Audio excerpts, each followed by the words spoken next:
Hello, మరో కొత్త కథతో మీ ముందుకు వచ్చేసింది స్వప్నవర్షిణి రెడ్డి యూట్యూబ్ ఛానల్. సరేనా? పిశాచి కదా పిశాచి కదా అని అడుగుతున్నావు కదా, దెయ్యం కదా. ఒక పిశాచి కథ చెప్పనా? అనగనగంట ఒక ఊళ్ళో ఒక అమ్మ కొడుకు ఉన్నారంట.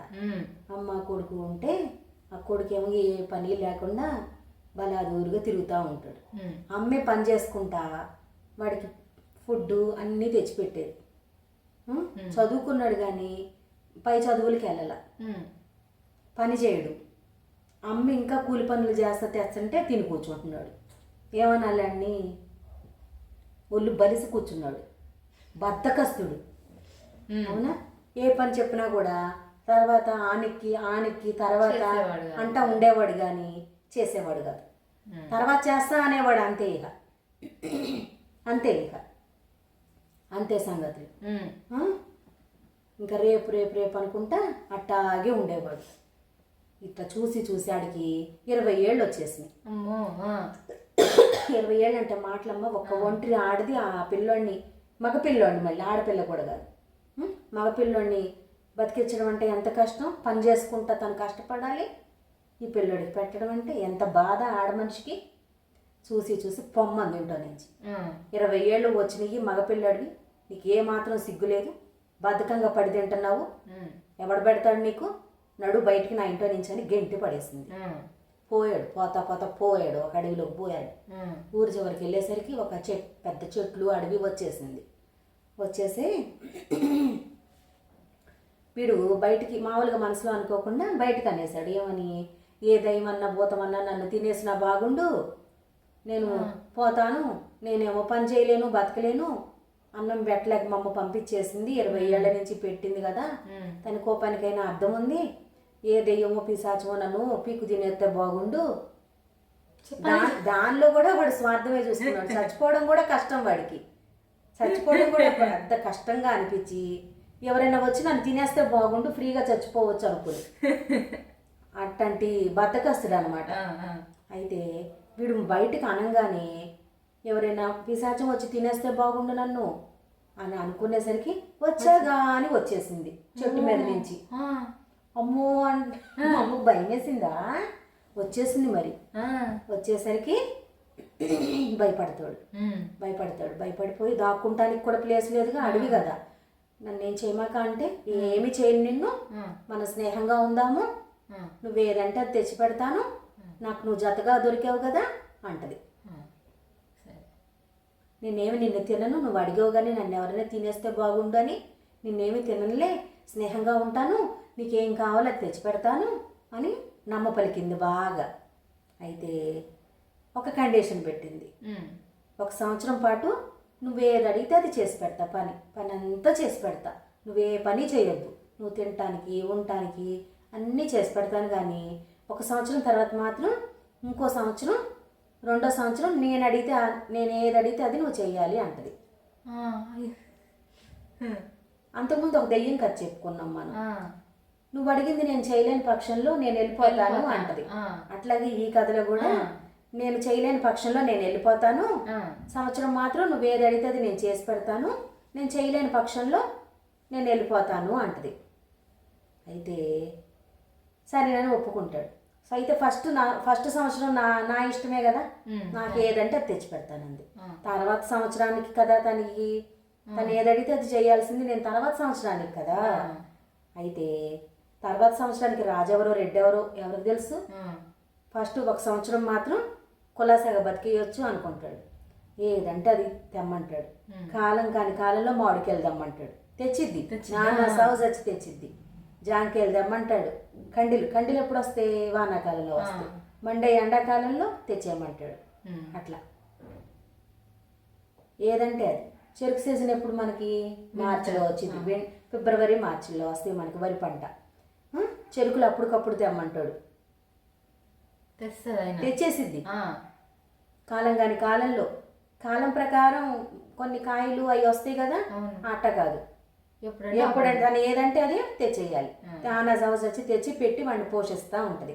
ఇట్లా ఇంకో సంవత్సరం తెల్లారిద్ది అనంగా సంవత్సరం పూర్తవుతుంది అన్న టైంలో మాట్లాడుకుంటారు ఇద్దరు. ఇక నువ్వేదంటే అది చేసి పెట్టాను, ఇక తెల్లారి నుంచి నేను ఏదడిగితే అది నువ్వు చెయ్యాలి అని కూర్చుంటది.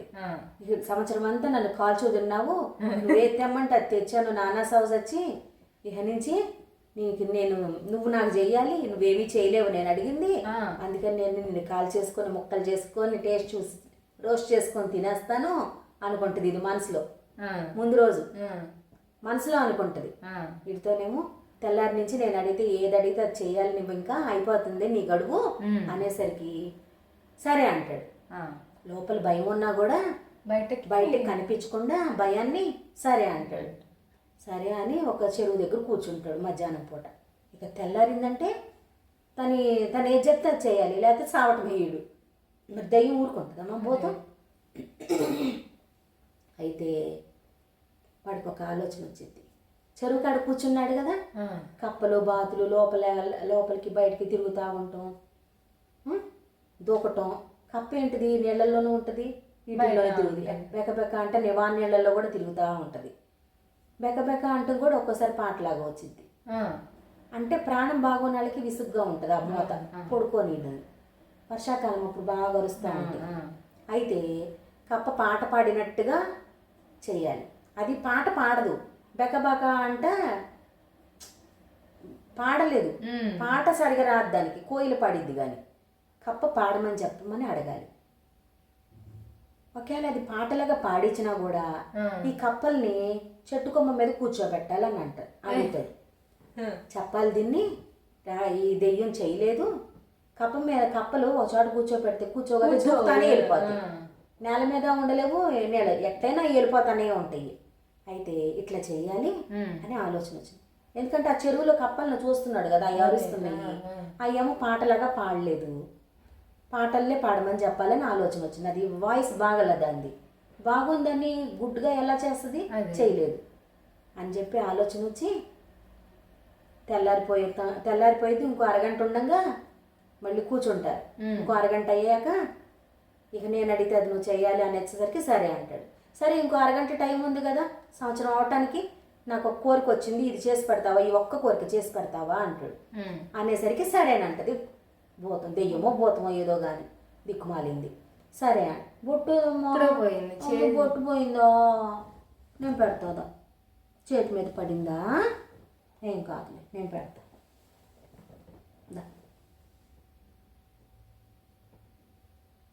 చిత్తలకి బొట్టు పెడితే బాగుంటుంది. చూడు ఎంత బాగున్నావు, బొట్టు పెడితే బాగుంటుంది. మా అమ్మ మళ్ళీ పడిపోయింది. బొట్టు పెడితే నేను పెడతా, అమ్మా బొట్టు పెట్టినా, ఇది ముత్యం కలర్ది పెట్టినా బాగుంటావు. మా అమ్మ బొట్టు పెడితే భలే ఉంటావుగా, చూడు ఎంత బాగుందో. అదిగో మా అమ్మ బంగారు తల్లి, ఊడిపోతుంది అమ్మా, మళ్ళీ ఊడిపోతే ఎట్టగమ్మా, అంత మంచి బొట్టు పెళ్ళి గమ్ముపోయిందా, బాగుంది కూర్చో, ఇంకో అరగంట టైం ఉందిగా అని చెప్పి ఒక పని చేసి పెట్టని చెప్పి ఇక బయట పెడతాడు మాట. ఈ చెరువులో కప్పలు ఉన్నాయి కదా, వాటిని చెట్టు మీద కూర్చోబెట్టు, కదలకుండా గంట సేపు ఉండాలి, అలా చేస్తే నువ్వేదంటే అది నేను రెడీ అయిపోతా ఇక అని అంటదనమాట. సరే అదెంత పని అనుకొని చెట్టు మీదకి తీసుకెళ్ళింది 4 కప్పల్ని. పట్టుకోవటం అయితే పట్టుకుంది కానీ అయ్యేమో చెట్టు మీద కూర్చోబెడితే మళ్ళీ దూకేస్తున్నాయి. దూకినట్టుని పట్టుకొని మళ్ళీ చెట్టు మీద కూర్చోబెడుతుంది. అవి మళ్ళీ దూకేయటం, మట్టిలోకి వెళ్ళటం, నీళ్ళల్లోకి వెళ్ళటం, మళ్ళీ మట్టిలోకి రావడం, చెట్టు మీదకి వేయటం, మళ్ళీ అవి కింద పడిపోవటం, ఈ సైకిల్ జరుగుతూనే ఉంది. అయితే సరే చేయలేకపోయానని ఒప్పుకుంది. సరేలే ఏం కాదులే, సంవత్సరం అంతా నేను అడిగిందే చేసి పెట్టావు, ఈ ఒక్క పని చేయకపోతే ఏం కాదులే, అయితే కప్పని పాడమని చెప్పు, పడిపోతాను నేను, ఏం కాదులే, పాట మంచిగా పాడమని చెప్పవా కప్పల్ని, ఎటు వెళ్తే అటు వెళ్ళని, ఏం కాదులే, మన ఇద్దరు ఫ్రెండ్స్నే కదా, నిన్ను ఎక్స్క్యూజ్ చేస్తున్నాలే కానీ పాట పాడమని చెప్పు, ఇదే ఫైనల్ ఇంకా అంటాడు. సరే అమ్మయ్య వదిలేశాడుగా చేయపోయినా అని చెప్పి పాడమని చెప్పమంటే అయ్యేమో బెక్క బెక్క బెక్క బెక్క అంటా ఉంటాయి, అది పాట కాదు కదా, మరి పాడలేదుగా అంటాడు. టైం అయిపోయింది, సంవత్సరం అనుకున్న టైం కాస్త అయిపోయింది, అరగంట కూడా అయిపోయి నువ్వు చేయలేకపోయావు మరి అంటాడు. అయ్యేసరికి చేయలేకపోయాను కదా మరి మన అగ్రిమెంట్ క్యాన్సిల్ అని చెప్పి వెళ్ళిపోతుంది అనమాట. ఇంకా చెట్టు పైకి వెళ్ళిపోద్ది. ఎక్కడి నుంచి దూకిందో అక్కడికి వెళ్ళిపోద్ది. ఈ లోపల 7 సంవత్సరం అంతా ఏమేమి చేయించుకున్నాడు? బోళ్ళు నగలు కావాలని చెప్పాడు, బోళ్ళు డబ్బులు కావాలని చెప్పాడు. భూస్వామి దగ్గర పొలం కాగితాలన్నీ తిని పేరున రాపిచ్చేసుకున్నాడు. ఇవన్నీ భూతంతో అన్నీ చేయించుకొని పొలం, ఇల్లు, గొడ్డు, గోదాం అన్నీ అమర్చేసుకున్నాడు. ఇందాక కథలో నువ్వేమంటావనని ఒక ఫుడ్ ఒకటే తెప్పించుకొని తిన్నాడు బద్ధకంగా అని చెప్పాడు. కానీ ఇతను చేయాల్సినవన్నీ చేసేసాడు. వాళ్ళ అమ్మ ఇంట్లో పని చేసుకుంటా ఉంటుంది కదా, వీడు పని చేయకపోయినా కూడా అమ్మ పెంచిందంతా తెలుసు చిన్నప్పటి నుంచి కష్టపడి. మనకి లేకే కదా అమ్మ కష్టపడుతుంది అనుకున్నాడు. కానీ వీడు పని చేస్తే ఒళ్ళు కరిగిపోద్దని వీడు బద్ధకం మూలన పని చేయాల. కానీ ఏమైతే అమర్చుకుంటా మనం హ్యాపీగా లైఫ్లో ముందుకెళ్తామో తెలుసు. అందుకని ఈ భూతాన్ని జడ్జ్ చేసుకొని అన్నీ అమర్చేసుకుంటాడు. ఆస్తులు పాస్తులు అన్నీ అమర్చేసుకుంటాడు. అయితే భూతం వెళ్ళిపోయింది కదా, చెట్టు మీద వెళ్ళిపోయిందిగా, చేయలేనని చెప్పి తెలివిగా భలే అడిగాడు. కప్పని కూర్చోబెట్టమన్నాడు, చెట్టు కాడ పాట పాడమన్నాడు. కప్ప ఒక చోట కూర్చోలేదు, పాడలేదు. కాబట్టి పారిపోయింది. వీడు హ్యాపీగా ఇంటికి వెళ్ళిపోతాడు. ఇంకెప్పటికీ అది రాదు, మాట మీద నిలబడేది ఏమి అది. ఇంకా ఇంటికి వెళ్ళిపోతాడు. అమ్మని కొత్త ఇంటికి తీసుకెళ్ళిపోతాడు. సంవత్సరమే వాళ్ళ అమ్మకి దూరంగా ఉంది. కానీ వాళ్ళ అమ్మ కూడా అల్లరి చేశాడని వెళ్ళిపోమన్నాను, పని చేయట్లేదని వెళ్ళిపోమన్నాను, పెళ్ళాడట్టా ఉన్నాడని బాధపడతానే ఉంటుంది తిని తినక. వచ్చేసరికి పిల్లోడిని చూసి ఇన్ని కొన్నావా, ఇన్ని అమర్చావమ్మ ఇంత తెలివిగా అని చెప్పి సంతోషపడిద్ది. ఇక ఆ ఊళ్ళోనే బద్ధకస్తులు లేకుండా ఉండాలని చెప్పి యోగా క్లాసులు, మెడిటేషన్ క్లాసులు, స్కూల్కి కొత్త టీచర్లను ఏర్పాటు చేసి ఊరంతా యాక్టివ్గా ఉండేటట్టుగా పిల్లలు పెద్దలు అందరూ ఉండాలని చెప్పి. మరి ఈ బద్ధకస్తుడి వల్లే కదా వాళ్ళ అమ్మ ఇంట్లో నుంచి బద్ధకస్తుడు ఇంట్లో ఉండొద్దు కూర్చొని తింటున్నాడనే కదా వాళ్ళ అమ్మ గెంటేసింది. కాలం కలిసి వచ్చి మంచిగా సంపాదించుకున్నాడు. కానీ అదే భూతం తినేస్తే పరిస్థితి ఏమయ్యేది? బద్ధకం అనేది ఉండకూడదు మనిషిలో అనేది జ్ఞానోదయం అయింది ఆ పిల్లోడికి. కాబట్టి ఊరంతా కూడా యాక్టివ్గా ఉండాలి, పిల్ల పెద్ద ముసలా ముతక అని చెప్పి యోగాలు, మెడిటేషన్ క్లాసులు, చదువురానాలకి చదువుకోవటం, తీరిక లేని టైం టేబుల్తో పెట్టేశాడు అనమాట. కొంచెం ఆస్తిపాస్తి ఉన్నాడు, అన్నీ చేపిస్తానంటే ఏం రోగం ఊళ్ళో వాళ్ళకి నేర్చుకుంటారు కదా, నేనైనా నేర్చుకుంటాను వెళ్ళి హ్యాపీగా నేర్పిస్తున్నారంటే. అట్లా ఊరంతా తీరిక లేని పనులతో హ్యాపీగా ముందుకెళ్ళిపోయారు. కథ బాగుందమ్మా. యాక్టివ్గా ఉండాలి, బద్ధకంగా ఉంటే రోడ్డు పాలైపోతాం. చూసినన్నాళ్ళు చూసి గెంటేస్తారు. అంతేనా? కథ కంచికి మనం ఇంటికి. కథ ఎప్పుడు కంచికెళ్ళాలి, మనం మాత్రమే మన ఇంట్లో ఉండాలి. అక్షయ పాప నేను ఉండాలి. మా అమ్మ బొట్టు పెట్టుకుంది, ఎంత బాగుందో, బంగారు బొమ్మ. ఈ బొమ్మ ఎవరిదే అమ్మ? ఈ బొమ్మ ఎవరిది? అమ్మదమ్మా, సొప్పన కూతురువే.